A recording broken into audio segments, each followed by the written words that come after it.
আপনি কি মনে করেন আপনার বয়স হয়ে গেছে, নতুন করে শুরু করার সময় চলে গেছে? তাহলে আজকের গল্পটি আপনার জন্য। তিনি হচ্ছেন হারল্যান্ড ডেভিড স্যান্ডার্স, যার জীবনের সাফল্য শুরু হয়েছিল 60 বছরের পর। তার জীবন সহজ ছিল না। ছোটবেলায় বাবাকে হারিয়েছেন, বিভিন্ন কাজ করেছেন, কখনো সফল কখনো ব্যর্থ। 65 বছর বয়সে তিনি প্রায় নিঃস্ব। পকেটে ছিল সামান্য টাকা, আর ছিল একটাই জিনিস। সেই জিনিসটি হলো আর নিজের তৈরি ফ্রাইড চিকেন রেসিপি।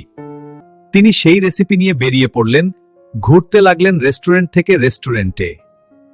একবার নয়, দুইবার নয়, প্রায় 1000 বারেরও বেশি তাকে না শুনতে হয়েছে।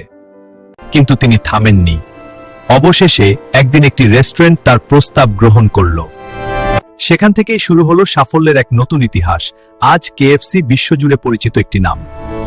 এই গল্প আমাদেরকে কি শেখায়? এখান থেকে আমাদের শেখার কিছু আছে কি? সফল হতে বয়স লাগে না, লাগে সাহস।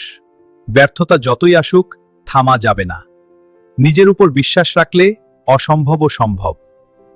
শেষ কথা, আপনি আজ যেখানে আছেন সেখান থেকেই শুরু করুন। সাফল্য একদিন আসবেই। আরো নতুন নতুন ভিডিও পেতে লাইক, কমেন্ট, শেয়ার করুন।